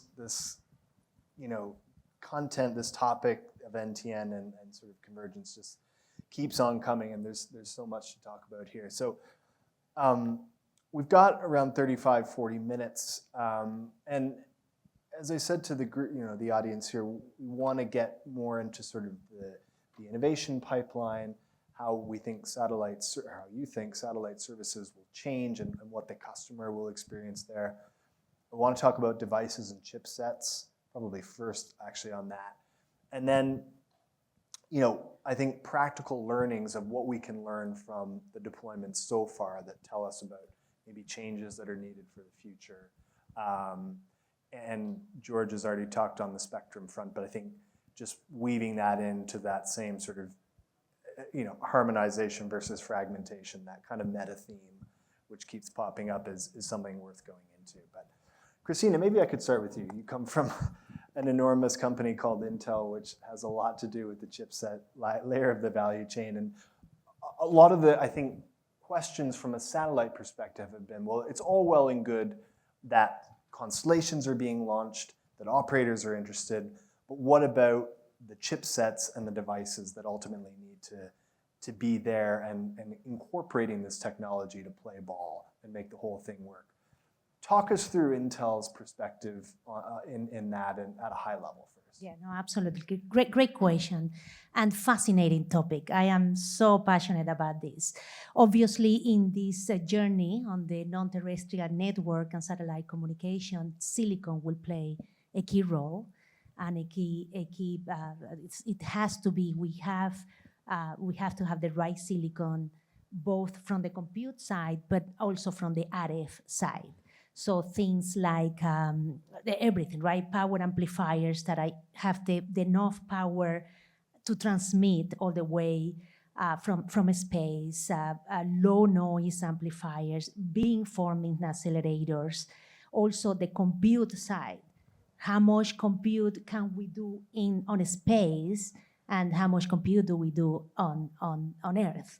So all those things are important. These components that are going to, you're sending these components to the space, then they have to have also requirements to be able to be deployed. It has to deal with the radiation, it has to deal with all the temperature, everything that is a completely different environment, obviously, that being deployed on Earth. So we're absolutely part of this journey. We have, as you know, we have both the analog and we have participated in both in analog and digital components. In the digital side, in the compute side, we have very low power CPUs that can be deployed both in the gateways, but also in space. And having the possibility of computing in space is very powerful, because now with that you are able to have an architecture that is upgradable, and you can do things that doesn't necessarily have to be fixed. So very, very, again, very interesting, and we are definitely part of the journey. Noam, I want to bring you in. Ericsson, I think, is very active in this space. We know from our own touch points and having seen public announcements. How do you view the equipment dimension to this, and building on what Christina said, like thinking about whether it's the RF or other components in space versus on the ground, what do we need to be thinking about there? Yeah, thank you. And like you said, I mean, NR-NTN for us, I mean, that's the next phase. I mean, and what we're looking at is what needs to be done on 3GPP front, I mean, to standardize and leverage the whole economies of scale that we do on TN networks. We do the same on NTN networks. So 3GPP started with connecting people from 3G, and now if you look at 5G, connecting everything. And there's a roadmap towards connecting everyone everywhere. From a device ecosystem perspective, I mean, it's very important to leverage that ecosystem that's on the TN network so that you can achieve those economies of scale that's needed to look forward and to build that ecosystem. So we look forward to working with everyone, all our ecosystem partners in this space to enable NTN connectivity. If you look at NR, NB, IoT, NTN, there's already some devices in play based on release 17 that's out there in the market. And NR, NTN would be the next play. Dan, do you want to come in here? I mean, I know you're going to talk about the integration perspective, but how do you think about the terrestrial versus NTN perspective in terms of getting the compute layer in place to service that requirement? It's an interesting question. Thank you for thanks for having her. I think everything's plug and play, so we don't really need any system integration. I'm joking. I'm coming from Capgemini, which is a telco engineering services company and system integrator with about 15,000 telco engineers, and but coming from also working in the satellite industry. And one of the things that's interesting is you have on these LEOs processors that system on a chip payload kind of things happening. So software needs to be light. It needs to work on those on that edge in space. So like for one of our projects, for example, at Capgemini, we supplied the some code that's used to enable direct to cell from in about I'm estimating about 80% of the direct to cell satellite capacity today. And we have a long history, 30 years of working with MNOs in the telco industry, and our clients are the network equipment providers, ISVs, satellite operators. I think that working together, I guess my perspective is where it's successful is, for example, I believe we've worked with Intel to enable one of the some really cool satellite innovation, bringing core and RAN technology into space to work in space orbits. You have things like a lot of software changes that need to be happen to deal with the technical issues like Doppler and handoffs and so on, and so synchronization with the network and all that cool technical stuff. But I guess I think there's just a lot of work, and it was great to see Barbara's presentation about the all the GSMA work to promote and enable interoperability. I think all that stuff is exciting, and we just want to from our test 5G NTN test labs that we have to 5G labs working with. I guess I overtalked. Time to cut off. I just think it's an exciting, especially as a satellite guy, to see old-time satellite guy to see consumer business, mass market potential, new revenue for the satellite industry players that can take this forward. It's pretty exciting to work with MSOs and create new incremental revenue as opposed to just being a bandwidth provider. I'll give you bits at the lowest price. George, I mean, we talked about this a bit in our fireside conversation, but I want to come back to the device question with you, because the Starlink EchoStar has kind of thrown this question into sharp relief about, and we'll talk about fragmentation later, but it's thrown the question in sharp relief of how you get to economies of scale in the device layer of the value chain to make sure satellite can be available at an affordable price as soon as possible so people can start using it.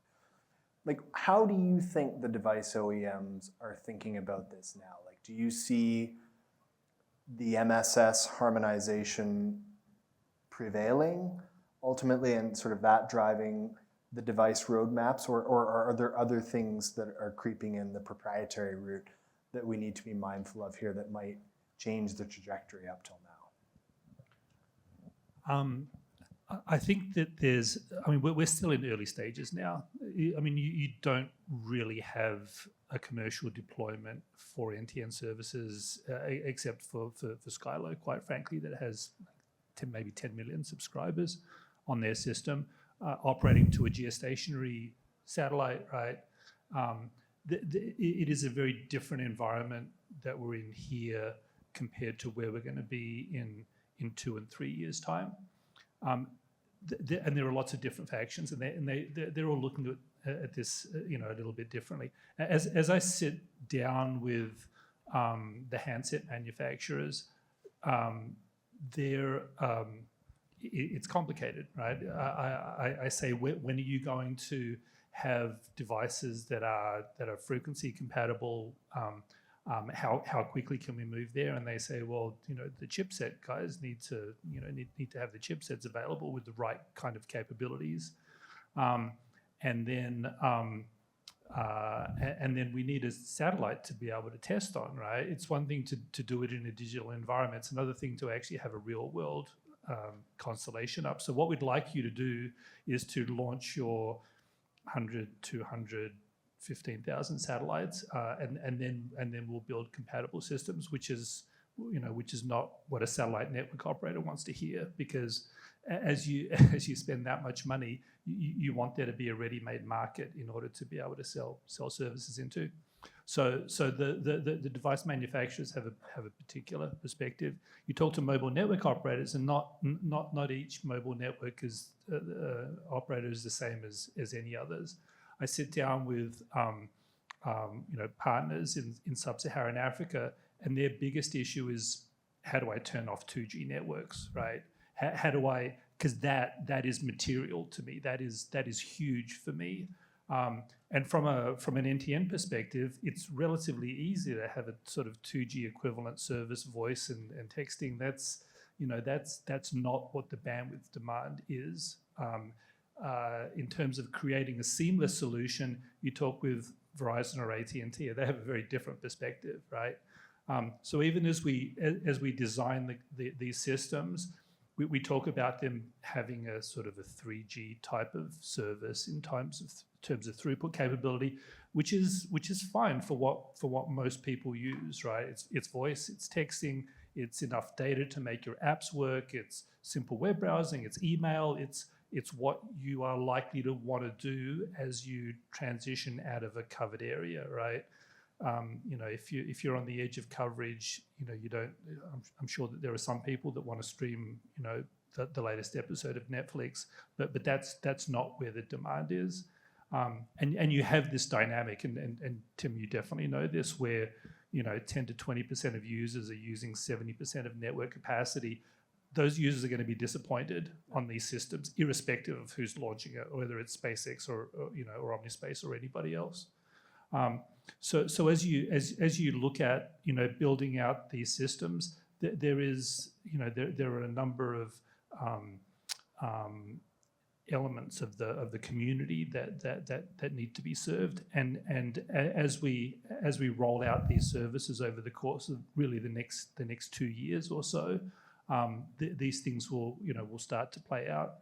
One of the things that I raised during the fireside chat earlier was the pace at which SpaceX is deploying their system, and the potential that deployments will get ahead of standards, and this creation of a de facto standard, and that SpaceX will reach out to the ecosystem and make some suggestions about what goes into, what capability goes into a chipset. Certainly spectrum compatibility is very important, and that'll be the first thing to go. That's going to be beneficial to everybody in the system. But in terms of these standards evolution from roaming handoff points and capabilities and the expectations of the MNO communities for what service looks like, and the ability for the standards to actually deal with that change of capability as it switches from a terrestrial to non-terrestrial network. This is something that we're all going to have to work on. One of the things I think that certainly our team looks at, and I think a lot of people are looking at, is where does this all go in terms of a service capability perspective? By that I mean, is satellite ultimately confined to sort of SMS and low bandwidth, or everybody keeps banning about Netflix or Google or any kind of higher bandwidth applications? We've done some modeling on that, and we've got a view, but I'm interested more in your guys' view. I mean, maybe Noam, I can come to you first on this, and then Christine, I'll come to you after. I mean, right now, so let's just put some numbers on it. When you look at the drive testing of LEO constellations, most of the speeds are registering like 5 megabits, less than that sometimes, depending on how congested the cell is and the usage density, et cetera. Do we get to a point in 2 or 3 years where that's like an LTE service or even a 5G service? And if so, how? So to add to it, what we see right now, as you said, I mean, you get a drive test, you get up to 5 Mbps and stuff. One of the key things over here is more spectrum. Of course, you always throw more spectrum at the problem, it helps you, especially from a downlink perspective. And then again, I mean, of course, if you're talking about satellites, you want to talk about satellites in terms of what orbit they are in, what kind of a beamforming capabilities they have, how is the antenna that's designed, I mean, what's the elevation angle over there, so things like these. What we see based on the latest spectrum that's coming up, I mean, especially for MSS and stuff, we expect downlink throughputs to be pretty decent, where they can get to some good range. I mean, I can talk about a study that was done in ITU with a, I believe it was with a 30 by 30, where the downlink speeds can get to a peak of 70. That's an ITU document. And but uplink for me, I mean, I think that's still going to be a challenge. Throwing more spectrum at that's not solving the issue. So unless maybe there can be things that can be further refined on the satellite side, where you have higher gain antennas and more higher uplink capability. So that's how we see it. Do you want to weigh in on that, Christina? Yeah. So obviously, with any amazing technology and exciting technology, we always, the sky's the limit, right? What could we do with it eventually? Who knows? Everything, right? Sky's the limit. But I do think that we have to, even though we should have ambitious goal, we have to start with, we have to walk before we run, right? And I think there is a lot of goodness in that we can get right away and in the next few years out of non-terrestrial networks. If you think about it, and also from the combination, if you look at the, it's not, for me, it's not NTN or TN, is how both can coexist and make the communication better in a hybrid way, right? If you look at the terrestrial networks and the operators, they have the spectrum, they have the subscribers, they have the presence, right? Meanwhile, you have the satellite, who also have a spectrum, but that can provide that mission critical resilience. I mean, imagine that. Imagine if we can being able to be in a situation where the handover is seamless. You were talking, George, about the seamless aspect of it. Handover is seamless. If you can think about satellite interlink communication, right? There's so many things that we need to focus on. Before we download a movie, there is so much that we can do. And I'm not saying that that's not super cool and will happen, but there is so much real spaces, the real applications. For example, satellites as a way to provide connectivity to drones, connectivity to sensors, right, to chips, to get to the 4% that Barbara was talking about. And they just have that seamless, wherever you are connected. We have to figure out how to make money out of that, because that's gonna drive it, right? And there is always additional motivation when there is a business foundation behind it. But again, I think the possibilities there, and it's a lot more than what we can see right away. But we have to start. We have to start a little bit at a time, right? Or we have to start one step at a time.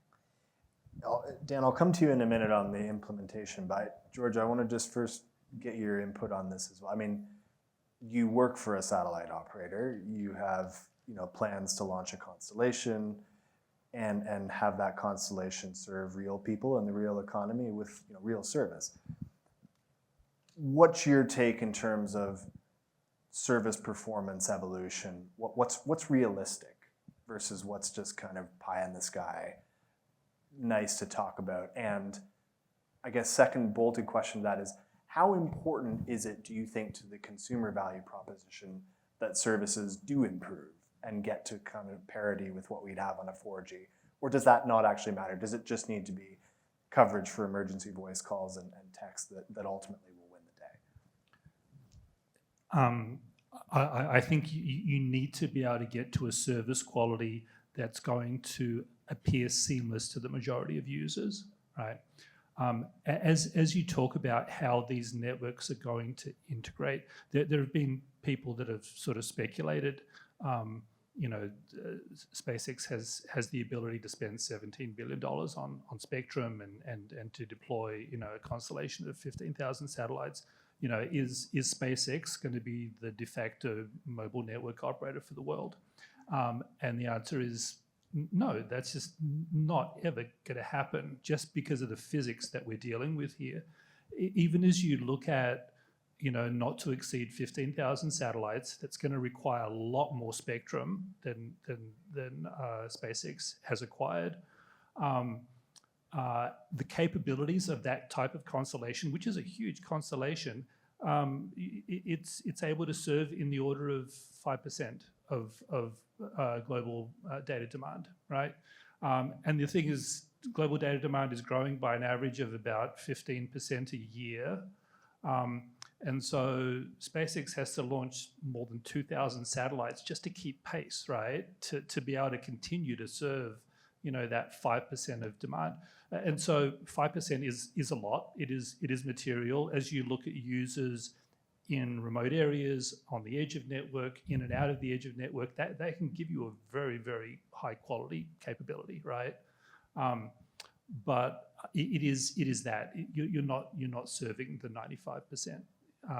And from a user perspective, it needs to be seamless. Again, you need to as you transition out of coverage, you need that service to work in a way where your phone call stays connected, right? Your data service is not interrupted, and that exists everywhere. So I'm not sure if there's anybody in the audience that's seen me on a panel before, but I tell this story. I live in Washington, D.C., about 4 miles away from the White House. If I drive along Rock Creek Parkway towards the White House, there is a 1 kilometer stretch where I lose my phone call every single time, yep. Right? Yep. Reusing terrestrial spectrum on Rock Creek Parkway is just not going to happen. And so it'll need to be in MSS capacity, and this exists in every major US city, right? In sort of very micro dead zones.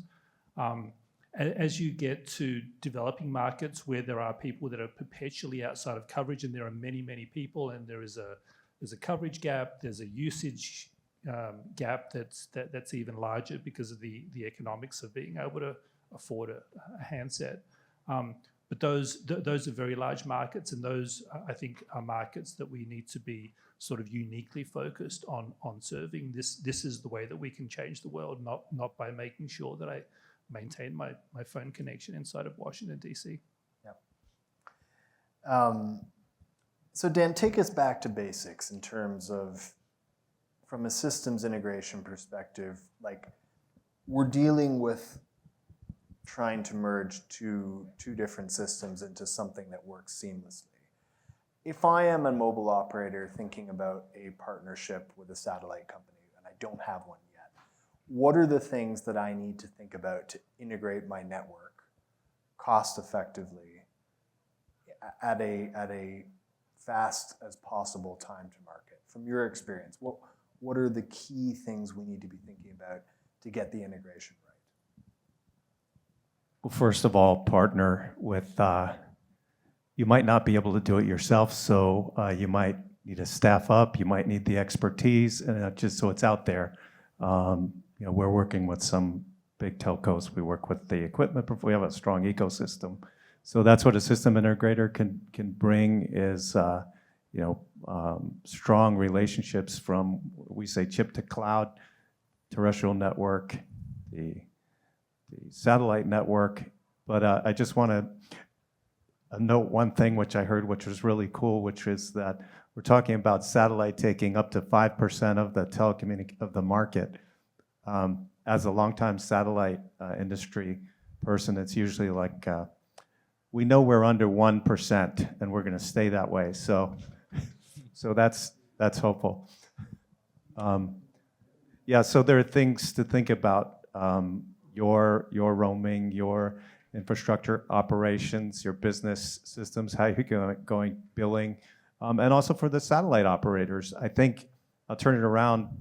The satellite NTN providers should be thinking about how they're going to provide their service assurance, how they're going to support their MNO. I said MSO, sorry. MNO, some MSOs provide mobile service too. The satellite LEO operators still need to enable the roaming, enable the meet the expectations of the MNOs. So, we're looking at, for example, we've got one example, service assurance and network, a NOC, applying all the latest and greatest, AI, autonomous network technology out there to anticipate and predict, to make that network, the ground network that talks to the LEOs and the GEOs and the multi-orbit, that has to be seamless too. We have to get the satellite operator network right too. Now the satellite guys are fantastic with the space systems manufacturers and the ground suppliers and integrators that building the space systems. Traditionally that last 10 years, and now the disruption with the LEO mass manufacturing, right? But there's a lot of transition in the satellite industry to virtualization, cloudifying the network. When the getting the 5G type of waveforms into satellite legacy networks, so they can talk more easily with the terrestrial 5G networks. So I think there's a lot of work on both sides, I guess, and we hopefully we can help in some ways. Thanks. Can I add a little bit Please, to that? Just please, yeah. because you mentioned, Dan, before, the work that we have done together, Capgemini and Intel on the space. One thing I wanna mention is there is a lot of things that can be reused, right? When you look at satellite, not everything has to be built from scratch. There are some things that and certainly the learning on how the network and how the radio access network works is important. So a lot of the work that we did, we reused technologies and devices for that matter that have been used and are still being used in the regular network. And that's important, right? We don't have to think that we have to build everything new for satellite. And the more we reuse, the better the economics and the better the application that what we can do with that. So we got just over 10 minutes left, and I want to come to kind of an outlook section. We've talked about the devices and chipsets. We've talked about the service evolution. Before we come to the outlook, Noman, maybe I can come back to you. I'm just, within that innovation context, with AI, I mean, AI is talked about in so many different contexts, but do you, from Ericsson's perspective, how can AI be used to maybe speed up some of the service improvements that otherwise may have taken longer to feed through the pipeline? And where do you see that coming into the satellite technology and deployment space? Yeah, I guess AI is the biggest buzzword out there, right? Yeah. I mean, everything you touch on these days, there's AI to it. Even I would go to Best Buy, buy a washing machine, there's an AI chip in it. So AI, the way we see it, I mean, definitely, I mean, it can help in terms of 3GPP, what's going on from a standardization perspective. Right now, they're looking at layer 1 and layer 2, where how they can actually optimize it, and that especially towards knowing how the channel is behaving, right? Similar stuff can be done because the whole thing about when we talk about it becomes everything becomes unified for NR-NTN and the TN network. The same logic can be applied over there as well, bringing in AI on the same aspects on the TN network to the NTN networks. And that can definitely help in terms of improving the overall channel, how the device and the G Node B look at the channel and improving the quality and overall performance for the end user. Well, thank you for that. So 9 minutes to go before we wrap it up. So when we talk, I mean, all of this, as I said up at the top and through the first panel, is dependent on monetizing the service ultimately. But it sort of falls apart if that doesn't happen in the end. I think there's a number of different monetization models happening in consumer, whether you charge for it, whether it is bundled in some way. In enterprise, probably more straightforward charging. But George, coming back to you, in your discussions with potential partners, what are they looking for in terms of the partnership criteria with a satellite company? And how do you see different potential revenue models happening between satellite and mobile? Is it just sort of wholesale access payments? Are we likely to see revenue share? Are there things on the horizon that maybe are funky in there? Like, how do you think about that? Yeah, absolutely. I expect that there's going to be very, very different models as you look at the implementation of NTN solutions in different geographies. At the very basic level, it should be a seamless roaming handoff from a terrestrial network to a satellite network, and you play with the parameters around what is charged and when that handoff occurs, and those handoff parameters, I look forward to. I don't know where it is in the release cycle, but I've already had very large ecosystem partners say this is something that needs to be a priority in terms of where you the elements that you trigger to hand off from a terrestrial to a non-terrestrial network, given that you might want to dwell longer on the terrestrial network before handing off to a satellite network, and that's not something that's currently taken care of in the standard. But as you look at these models, at a very basic level, I would expect that some mobile network operators would want just a wholesale of capacity. I will take all of the throughput that you can give me in my country and leave it up to me how I allocate it to my users. If I want to use it to provide a very basic level of service to all users and then charge them a premium or build it into their subscription plans, or if I want to create a multi-tier subscription model where different users will pay more for different service, and maybe at a basic level, everybody gets texting for free because my regulator or my government demands it. I think it's going to be different in different markets.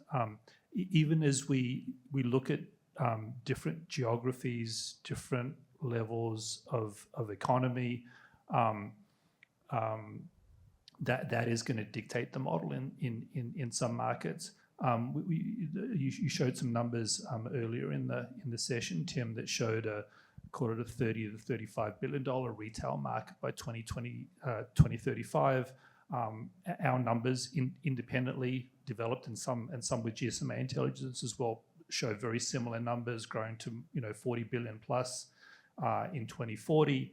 But that also assumes it's done the way that you should do it. Who is going to want to use this service, and how much do you charge them for that service? In some markets, in the US, in Western Europe, where people have a lot of disposable income, some people are going to buy the service and not actually use it, right? Or use it so infrequently in proportion to what they're paying. So it's possible that those numbers are much larger. And as you look at a mobile network operator's motivations in a highly covered economy, they may have a different charging model completely, right? And then this is where it gets really complicated. If you have companies that have their own mobile spectrum and apply for and get a MVNO license in their own market, then they're not necessarily partnering with existing mobile network operators. They become their own mobile network operator and they sell their own subscription plans. And so this is, I think each market is going to be different from the adjacent market. And I think it's going to be very, very interesting how it evolves, even over the short term, just what we're going to see over the next year, let alone before service comes to market in 2027. Cool. We've got just a few minutes left, 3 or 4 minutes, and so we've come to what I call the lightning round, the last round, where we're going to play a little game show up here where everybody can basically, it's an Outlook question where I want to, just in 30 seconds each, so quite concise, the 2 biggest things you think we should be looking at in the next year, for better or for worse. If it's consolidation, if it's some type of spectrum model, if it's handsets, whatever it is, what do you think are the biggest things that we should be looking at that are going to affect the pace of change here? Dan, maybe I can start with you. I don't have the crystal ball, but I think, but I like the idea of what can we do today. You have some beta trials going on. You have in the U.S. not just the Starlink. You have AST, for example, doing a satellite pass. I think, and you have the Skylos of the world demonstrating all kinds of things. So I'm just focused on the next 12 months. I think there's a lot of stitching and testing and NTN work that we can do together in the ecosystem to continue to demonstrate for the stakeholders in the MNOs and the consumer markets, depending on whether it is, and the enterprise market, like we talked about IoT earlier in the first panel, all the different new applications with the Globalstars and the Iridiums. For the first time, for those companies which you have an IoT device that's custom built, but to be able to use a cell phone chip for Iridium is kind of cool. When I think back to they're like $1,100 type of big phones back in the day, So I think we're just going to see more and more surprises. Let's just keep. we want to work with everyone to try to make things happen, in the next 12 months. Yeah, it's probably a reasonable credo. George, we'll go down the line. Top 2. Okay, I got 3 things, but I'll try and keep it in the 30 seconds. So the first thing is we're seeing governments mandating 100% country coverage. So the best example is the Australian Albanese government that has mandated all the mobile network operators in Australia have to have this capability. As we look at more and more governments doing that, I think that's going to drive acceptance and pushing and alignment on what needs to be done from a technology and standards perspective. The second area is, because the issue is always on the other side, from a chipset perspective and a device perspective, implementing these bands, these MSS bands into phones and doing it as quickly as possible is something that creates a baseline in the market of compatible devices, and device certification is an issue that needs to be addressed as well. But that is going to help alignment and standardization. And the third thing, the economics, what we talked about, the pricing model. There's not a lot of information out there. We see that consumers have an expectation of paying a sort of 8 to 9% or a 15 to 20% premium. Being able to sort of start to nail that down so consumers know what they're going to be expecting, so an MNO knows how to think about charging and to be able to look at the value that comes to them in terms of maintaining and securing their consumers, in terms of optimizing their own network and network deployments. That's going to be critical for getting MNOs on board. Christina? So first of all, I totally agree with what Dan and George said. So I try to say two different things to not repeat the same thing. But one, I would say we need to continue evolving the technology, the power amplifiers that are more powerful, less power consumption, more that can reach further and with less latency. So power amplifiers, beamforming accelerators, compute that will be able to, that we can send to the space. So that continue evolving the technology and bringing it to a cost that it makes economical sense. So that's one. The second one, I'll say the partnerships between satellite and operators, I think will be important, but in general with the ecosystem, and not also that partnership within the ecosystem, but also sharing the learnings.